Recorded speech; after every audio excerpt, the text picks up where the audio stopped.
9th standard NCERT 7.2 measuring probability objectively. So இந்த ஆப்ஜெக்டிவ்லியா நம்ம இதை ப்ராபபிலிட்டி மெஷர் பண்ணுறதுக்கு ரெண்டு மெத்தட் இருக்கு.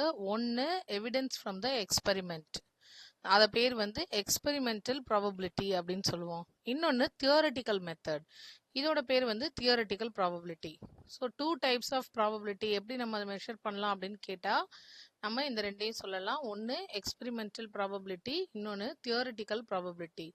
இந்த எக்ஸ்பெரிமெண்டல் ப்ராபபிலிட்டி அப்படின்றதுல நம்ம வந்து டேட்டாவை கலெக்ட் பண்ணி, டேட்டாவை எப்படி கலெக்ட் பண்ணுவோம் அப்படின்னா எக்ஸ்பெரிமெண்ட்டை மல்டிபிள் டைம்ஸ் வந்து நம்ம செஞ்சு அதுலேருந்து டேட்டாவை கலெக்ட் பண்ணி அந்த டேட்டாவை நம்ம ஸ்டாட்டிஸ்டிக்கல் டேட்டாவை வந்து நம்ம ஒரு அப்சர்வேஷன்ஸாக யூஸ் பண்ணி நம்ம இங்கே எஸ்டிமேட் பண்ணுவோம். ஸோ இந்த டேட்டா அப்படின்றது எவிடன்ஸ் கலெக்ட் பண்ணி பண்ணுறதுனால இதோட பேர் எக்ஸ்பெரிமெண்டல் ப்ராபபிலிட்டி. செகண்ட் அப்ரோச் என்ன அப்படின்னா, இங்கே த approach assumes that all possible outcomes R equally likely. So இங்கே இது தியோரிட்டிக்கல் அப்படின்றதுனால நம்மளே என்ன பண்ணிடுவோம், அசியூம் பண்ணிடுவோம் இதை தான் வந்து இதுக்கான அவுட்கம்மாக வரும் அப்படின்னு சொல்லிட்டு அசியூம் பண்ணிட்டு அதுக்கப்புறம் ப்ரொசீட் பண்ணுவோம். So for example, when there is no reason to believe that any one outcome is more likely than another, இங்கே எதுவுமே அதிகமாக வரும் கம்மியாக வரும் அப்படின்னு இல்லாமல் எல்லாமே ஈக்குவலி லைக்லியாக நம்ம டிசைட் பண்ணிட்டு ப்ரொசீட் பண்ணிடுவோம். ஸோ இங்கே நம்ம தியோரிட்டிக்கலாக இது ஃபேவரபிள் அவுட்கம்ஸை யூஸ் பண்ணி, ஃபேவரபிள் அவுட்கம்னா நம்ம என்ன எதிர்பார்க்குறோமோ அந்த அவுட்கம் வந்ததுன்னா அது பேர் ஃபேவரபிள் அவுட்கம். அதை யூஸ் பண்ணி டோட்டல் பாசிபிள் அவுட்கம்ஸையும் ரிலேட் பண்ணி எழுதுறது தியோரிட்டிக்கல் ப்ராபபிலிட்டி. ஃபார் எக்ஸாம்பிள், இப்போ டை த்ரோ பண்ணுறேன், அப்போ டோட்டல் ப்ராபபிலிட்டி அவுட்கம்ன்றது என்னது 6. அதில் நான் வந்து 3 எக்ஸ்பெக்ட் பண்ணுறேன் அப்படின்னா என்னோட ஃபேவரபிள் அவுட்கம் அப்படின்றது 3. ஸோ இது ரெண்டையும் ரிலேட் பண்ணி பண்ணுறது தியோரிட்டிக்கல் ப்ராபபிலிட்டி. ஸோ மேலே நம்ம வந்து ஒரு எக்ஸ்பெரிமெண்ட் பண்ணி அதுலேருந்து எவிடன்ஸ் கலெக்ட் பண்ணி பண்ணுவோம், கீழே நம்ம வந்து ஒரு தியோரிட்டிக்கலாக இது நடக்கும் இப்படி வரும் அப்படின்னு நம்ம முன்னாடியே ப்ரெடிக்ட் பண்ணிவிட்டு சம் ப்ரொசீட் பண்ணுவோம். ஸோ எக்ஸ்பெரிமெண்டல் ப்ராபபிலிட்டிக்கான எக்ஸாம்பிள்ஸ், ஸோ எப்படி அதை பெர்ஃபார்ம் பண்ணலாம் அப்படின்னு சொல்கிறாங்க. இங்கே நமக்கு இம்பார்ட்டண்ட்டாக என்ன தேவை அப்படின்னா ஒரு sample space, set of all possible outcomes. ஒரு எக்ஸ்பெரிமெண்ட் பண்ணால் அதுக்கு என்னெல்லாம் அவுட்கம் வரும் அப்படின்னு சொல்லி அதை முன்னாடியே ப்ரெடிக்ட் பண்ணி எழுதுறது தான் சாம்பிள் ஸ்பேஸ். ஸோ இந்த சாம்பிள் ஸ்பேஸை நம்ம எப்படி எழுதலாம்னா ப்ராக்கெட்டில் எழுதணும், வித்து கமாஸில் எழுதணும்.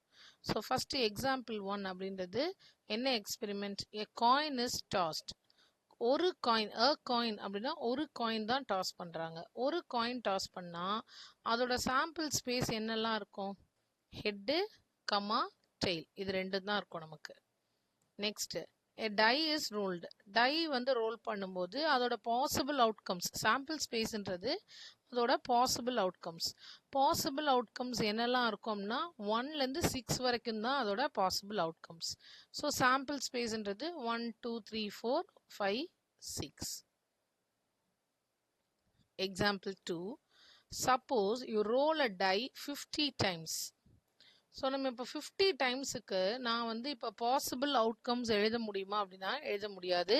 அப்போ இங்கே நான் சாம்பிள் ஸ்பேஸ் எழுத மாட்டோம், தியோரிட்டிக்கல் ஜாமெட்ரிக்கு போக முடியாது, தியோரிட்டிக்கல் ப்ராபபிலிட்டிக்கு போக முடியாது. ஸோ இந்த கேஸில் நம்ம எதை யூஸ் பண்ணுவோம் அப்படின்னா எக்ஸ்பெரிமெண்டல் ப்ராபபிலிட்டி தான். நான் என்ன எக்ஸ்பெரிமெண்ட் பண்ணுறனோ அதுலேருந்து வர அவுட்கம்க்கு தான் நான் இங்கே என்ன பண்ண போகிறோம், ஆன்சர் கண்டுபிடிக்க போகிறோம். ஏன் இது பாசிபிள் இல்லைன்றது 50 டைம்ஸ் நான் த்ரோ பண்ணும்போது வர பாசிபிலிட்டியை வந்து எழுத முடியாது, அதனால நம்ம எக்ஸ்பெரிமெண்டல் ப்ராபபிலிட்டி கேஸ்க்கு போகிறோம். கொஸ்டின் என்னன்னு பாருங்க, suppose you roll a die 50 times, 50 தடவை அதை உருட்டி உருட்டி விடுறோம் நம்ம. It lands on a 4 exactly 8 times. So ஒவ்வொரு தடவை நம்ம அதை த்ரோ பண்ணும்போதும் ரோல் பண்ணும்போதும் அது வந்து வேற வேற நம்பர் வருது. இதில் 4ன்ற நம்பர் எக்ஸாக்டாக எத்தனை தடவை வந்திருக்குன்னா 8 டைம்ஸ் வந்திருக்கு.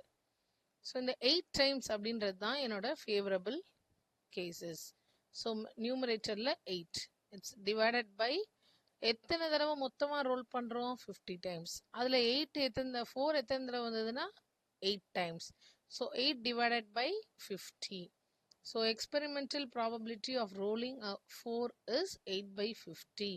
இந்த 8 by 50-ஐ நம்ம டிவைட் பண்ணி எழுதுனா நமக்கு என்ன கிடைக்குது, 8 by 50-ஐ 2ஆல் டிவைட் பண்ணால் 4 by 25 வரும்.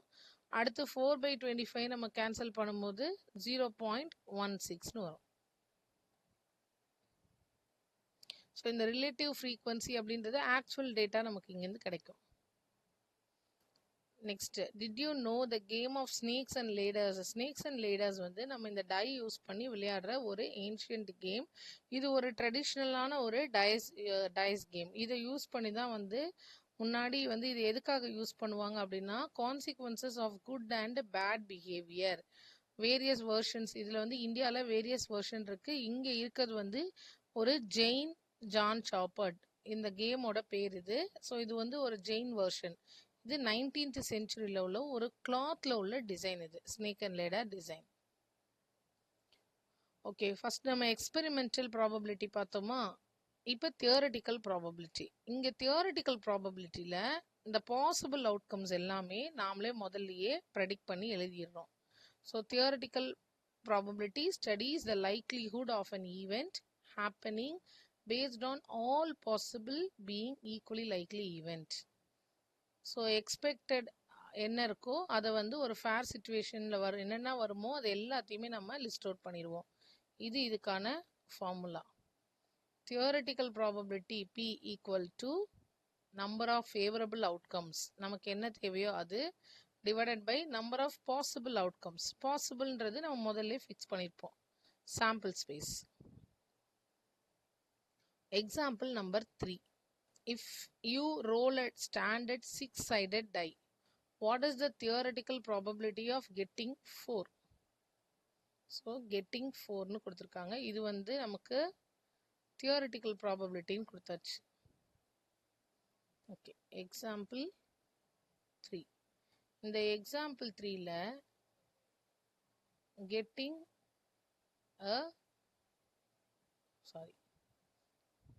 getting a 4, probability of getting 4. First என்ன எழுதணும் அப்படின்னா சாம்பிள் ஸ்பேஸ் எழுதணும். இது ஒரு டை அப்படின்றதுனால சாம்பிள் ஸ்பேஸில் என்னெல்லாம் வந்திருக்கும், 1 2 3 4 5 6. இது நம்மளோட சாம்பிள் ஸ்பேஸ். இப்போ total possible outcome, total possible outcome என்ன அப்படின்னா 6. இந்த 6மே டோட்டல் பாசிபிள் அவுட்கம். நம்ம கொஸ்டின் என்ன, probability of getting 4. So getting 4 அப்படின்றது வந்து எத்தனை தடவை வரும், இங்கே இந்த டையை த்ரோ பண்ணும்போது ஒரே ஒரு தடவை தான் நமக்கு 4 வரும். ஒரு தடவை த்ரோ பண்ணால் ஒரு தடவை தான் 4 வரதுக்கான சான்சஸ் இருக்கு. இது ப்ராபபிலிட்டி ஆஃப் கெட்டிங் 4. கெட்டிங் 4ன்றது நமக்கு ஃபேவரபிள் அவுட்கம். இப்போ P equal to favourable outcome divided by total possible outcome. Favourable அவுட்கம்ன்றது 1, டோட்டல் அவுட்கம்ன்றது 6. ஸோ நம்மளோட ஆன்சர் 1/6. ஸோ அந்த 1/6 தான் இங்கே கொடுத்துருக்காங்க. நீங்கள் 1/6 கூட ஸ்டாப் பண்ணிக்கலாம். Example 4. A letter is picked at random from the word probability. What is the probability of picking the letter B? So B அப்படின்ற லெட்டர் எடுக்கிறதுக்கான ப்ராபபிலிட்டி என்னன்னு கேட்குறாங்க. ஃபர்ஸ்ட் இதில் டோட்டலாக எவ்வளோ அவுட்கம், எவ்வளோ டேர்ம்ஸ் இருக்குது அப்படின்னு பார்க்கணும். லெட்டர்ஸ் இருக்குன்னு. 1 2 3 4 5 6 7 8 9 10 11. மொத்தம் 11 இருக்கு நமக்கு. Example number 4. So total possible outcome equal to 11. இதுல என்னோட question என்ன அப்படின்னா getting a letter B.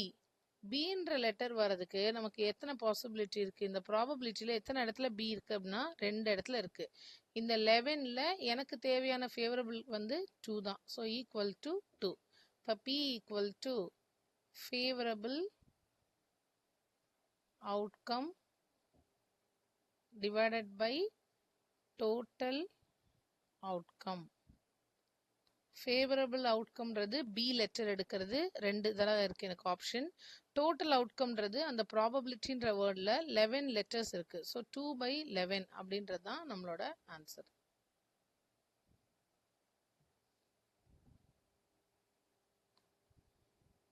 Okay, next analysing statistical data using probability. So இங்கே எக்ஸாம்பிள் 5 கொடுத்துருக்காங்க. Suppose you anonymously collect information regarding the favourite fruit of 50 students in your class. நம்ம கலெக்ட் பண்ணிட்டோம்.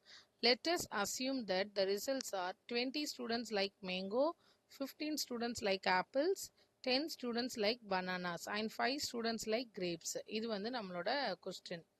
Let us play a game. Suppose we randomly pick one student from the class and try to guess their favorite fruit. What is the probability that the student's favorite fruit is mango அப்படின்னு கேட்குறாங்க. So இப்போ students favourite fruit மேங்கோவாக இருக்கிறதுக்கான chances என்ன? டோட்டலாக எவ்வளோ students இருக்காங்க? 50 students. So total number of students 50. இதில் அதிகமான ஸ்டூடெண்ட்ஸ்க்கு மேங்கோ பிடிக்குது, தட் இஸ் 20 ஸ்டூடெண்ட்ஸ்க்கு பிடிச்சிருக்கு. அப்போ number of students who like மேங்கோன்றது 20. அப்போ probability equal to probability of mango as a favourite student வந்து 0.4. எப்படி 20/50 டிவைட் பண்ணால் நமக்கு 0.4ன்னு வரும். 0.4னா 40%. ஸோ ஒரு கிளாஸில் இருக்கிற 40% ஆஃப் ஸ்டூடெண்ட்ஸ்க்கு மேங்கோ தான் பிடிச்சிருக்கு. Now assume that, இதுவும் நம்ம அசியூம் பண்ணிக்கிறோம். Assume that you want to buy fruits for the entire school depending on the students' favorite fruits. You should need to estimate the quantity of each type of fruit you need to purchase for the entire school. For example, 1500 students இருக்காங்க அப்படின்னா நம்ம வந்து எல்லாருக்கும் பிடிச்ச fruits வாங்குறது அப்படின்றது பாசிபிளா, இந்த மொத்த என்டையர் பாப்புலேஷனுக்குமே வாங்குறது பாசிபிளா அப்படின்னா இல்லை. அப்போ நம்ம என்ன பண்ணுவோம்? சாம்பிள் கலெக்ட் பண்ணுவோம். சாம்பிள் அப்படின்னா ஒரு செட் ஆஃப் ஸ்டூடெண்ட்ஸ். ஸோ இப்போ மேலே பார்த்த எக்ஸாம்பிள் ஒரு 50 ஸ்டூடெண்ட்ஸ் எடுத்து அவங்களோட ஃபேவரட் ஃப்ரூட் என்னன்னு கேட்கும்போது அவங்க என்ன சொல்கிறாங்களோ அதை நம்ம ஜென்ரலைஸ் பண்ணுவோம். இங்கே நமக்கு 2 வேர்டு இருக்குது. ஒன்று பாப்புலேஷன், இன்னொன்று சாம்பிள். ஸோ இதுக்கு இன்னொரு எக்ஸாம்பிள் எடுத்துக்கலாம். பாப்புலேஷன் அப்படின்றது நம்மளோட சாப்பாடு. ஸோ நம்ம சாப்பாடு செய்யும்போது எல்லா சாப்பாடும் எடுத்து நம்ம ப்ரெஸ் பண்ணி அது கரெக்டான இதில் இருக்கா, சாப்பாடு ரெடி ஆயிடுச்சான்னு பார்க்க மாட்டோம். நம்ம ஸ்பூன் ஃபுல் ஆஃப் ரைஸ் தான் எடுத்து பார்ப்போம். ஸோ பாப்புலேஷன்றது அந்த ஃபுல் பாத்திரத்தில் இருக்கிற சாப்பாடு. சாம்பிள்ன்றது நம்ம கரண்டியில் எடுத்து செக் பண்ணுற மாதிரி. நம்ம எல்லாத்தையுமே பார்க்கக்கூடாது. எப்பயுமே சாம்பிள் எடுத்துட்டு சாம்பிள்லேருந்து அந்த எவிடன்ஸை கலெக்ட் பண்ணி அதை நம்ம ஜென்ரலைஸ் பண்ணிக்கலாம், மொத்த பாப்புலேஷனுக்கு ஜென்ரலைஸ் பண்ணிக்கலாம். ஸோ இது பேர் சாம்பிளிங். ஸோ இங்கே நம்ம என்ன பண்ணியிருக்கோம்? 40%, அந்த 50 ஸ்டூடெண்ட்ஸ் எடுத்து 40% நம்ம சொன்னதுனால 1500 ஸ்டூடெண்ட்ஸுக்கும் அதே 40%க்கு என்ன பிடிக்கும்? மேங்கோ தான் பிடிக்கும் அப்படின்னு நம்ம சொல்ல முடியும், அனலைஸ் பண்ணி சொல்ல முடியும். This process is called sampling. So நமக்கு ரொம்ப டீட்டெயில்டாக இல்லை. சாம்பிளிங் அப்படின்னா என்ன? ஒரு சாம்பிள் எடுத்து ஒரு பாப்புலேஷன்லேருந்து, லைக் ஒரு ஃபுல் க்ரௌட்லேருந்து ஒரு சின்ன சாம்பிள் எடுத்து டெஸ்ட் பண்ணி அதை நம்ம மீதி இருக்கிறவங்களுக்கும் ஜென்ரலைஸ் பண்ணுறது. ஸோ எக்ஸ்பெரிமெண்டல் ப்ராபபிலிட்டி, இது வந்து அது எல்லாத்தையும் மொத்தமாக கொடுத்துருக்காங்க. எக்ஸ்பெரிமெண்டல் ப்ராபபிலிட்டி அப்படின்றது நம்ம ஆக்சுவல் டேட்டா ட்ரையல்ஸ்லேருந்து என்ன டேட்டாவில் என்ன கலெக்ட் பண்ணுறோமோ அது அசம்ஷன் கிடையாது அங்கே.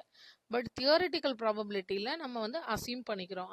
என்ன அசியூம் பண்ணுறோம் அப்படின்னா ஈக்குவலி லைக்லி அவுட்கம் வரும் அப்படின்னு அசியூம் பண்ணி நம்ம ப்ரொசீட் பண்ணுறோம். நம்பர் ஆஃப் ட்ரையல்ஸ் இன்க்ரீஸ் ஆக ஆக த எக்ஸ்பெரிமெண்டல் ப்ராபபிலிட்டி என்னவாகும்? நான் ஃபஸ்ட்டே சொல்லியிருப்பேன், சின்ன டேட்டாவாக இருந்தால் நம்மளால் ஈஸியாக எக்ஸ்பெரிமெண்ட் பண்ணி அதுலேருந்து வர வேல்யூவை வச்சு நம்ம ப்ரொசீட் பண்ண முடியும். பட் ட்ரையல்ஸ் அதிகமாக அதிகமாக நம்மளால் வந்து பண்ண முடியாது. It tends to get closer to theoretical probability. இதோட பேர் தான் லா ஆஃப் லார்ஜ் நம்பர்ஸ். 10 தடவை ட்ரையல் பண்ணி எழுதும்போது எனக்கு ஈஸி. அதையே 100 டைம்ஸ் ட்ரையல் பண்ணும்போது என்னால் ஒவ்வொரு தடவையும் அதை உட்காந்து நோட் பண்ணி ப்ரொசீட் பண்ண முடியாது. அப்போ நம்ம என்ன கேஸ்க்கு போயிடுவோம்? தியரிட்டிக்கல் ப்ராபபிலிட்டிக்கு போயிடுவோம். இதோட பேர் law of large numbers. Okay, gamblers fallacy. Many people think that if something random happens many times in a row, like flipping a coin, getting hit 6 times, then the opposite outcome, tails, is more likely to happen next. But actually என்ன நடக்குது அப்படின்னா, coin does not keep track of what happened before. So first ஃப்ளிப்ல என்ன நடந்துச்சு, அது head வந்ததா இல்லை tail வந்ததா இல்லை அடுத்த ஃப்ளிப்ல என்ன வரும்ன்றத காயினுக்கு தெரியாது. So every time you flip, the chance of heads or tails stays exactly the same, like starting a fresh. So காயினுக்கு அது புதுசாக போன தடவை என்ன வந்ததுன்னு தெரியாது, இந்த தடவை அது வந்து டெய்ல் கொடுக்கும். ஸோ நெக்ஸ்ட் டைம் வரும்போது அது டெய்ல் தான் கொடுத்தோன்னு தெரியாது, அகைன் ஃப்ரெஷ்ஷாக இன்னொரு டெய்ல் கொடுக்கும். ஸோ காயினுக்கு அது வந்து புதுசு, நமக்கு தான் இத்தனை ட்ரையல் பார்த்துருக்கோம் அப்படின்னு தெரியுது. So this common misunderstanding. So coin has no memory, so past flips do not change what happens next. So இது ஒரு காமன் மிஸ் அண்டர்ஸ்டாண்டிங் நடக்கும் எங்கன்னா கேம்ப்ளர்ஸ் ஃபேலசி அப்படின்னு சொல்லுவாங்க இதை. For example, imagine that you are flipping a fair coin. First வந்து இதில் heads வருது, 6 times ஹெட்டே வந்துருச்சு. அப்படின்னா நம்ம என்ன நினச்சிப்போம், நெக்ஸ்ட் டைமும் ஷுவராக என்ன வரும், நமக்கு ஹெட்டு தான் வரும்னு நினைப்போம். Because tails haven't come up for a while, கொஞ்சம் நேரமாக அது டெய்ல் வரவே இல்லை, அப்போ கண்டிப்பாக ஹெட்டு தான் வரும்னு நினைப்போம். ஆனால் ப்ராபபிலிட்டியில் இது எப்பயுமே 50% தான் வரும், எக்ஸாக்டாக ஹெட்டு தான் வரும் டெய்ல் தான் வரும்னு சொல்ல முடியாது. Okay, example 6. Example 6ல என்ன கொடுத்திருக்காங்க, let us say that you are playing a snakes and ladder game and you are rolling a fair 6-sided die to move. You have just rolled the die 3 times in a row and each time you got a 6. So 3 தடவையும் 6 6 6 வந்துருச்சு. Now you think already rolled 3 6. There is no way I will get 6 again on the next roll. ஏன்னா 3 times வந்துருச்சுன்னு. This இந்த மாதிரி think பண்றதோட பேர் வந்து gamblers fallacy. ஏன்னா ஒவ்வொரு தடவையும் த்ரோ பண்ணும்போது எனக்கு அதே வேல்யூ வந்துருச்சுன்னு சொல்கிறோம். இப்போ ப்ராபபிலிட்டி ஆஃப் கெட்டிங் 6ன்றதுக்கான வேல்யூ இங்கே 1/6.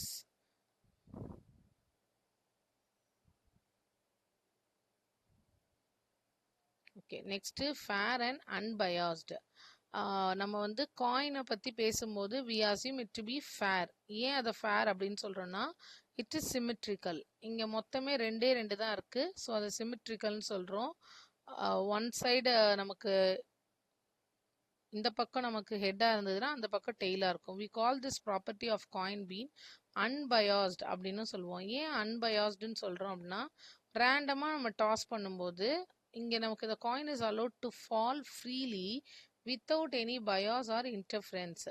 ஸோ நான் ஒரு காயினை டாஸ் பண்ணும்போது எந்த ப்ராப்ளமும் இல்லாமல் அது ஈஸியாக ஃபால் ஆகி ஹெட்லேயோ டெய்லையோ நிற்கும். அது பயாஸ்டாக நிற்காது, அது அப்படியே கரெக்டாக ஸ்ட்ரைட்டாக வெர்டிக்கலாக நிற்காது, மேக்ஸிமம் நிற்காது, வெரி ரேர் கேஸ். ஸோ அதனால காயின் அப்படின்றது அன்பயாஸ்ட் அப்படின்னு சொல்லலாம். நெக்ஸ்ட் வீடியோவில் நம்ம எக்ஸசைஸ் செட்டு 7.2க்கான சொல்யூஷன் பார்க்கலாம்.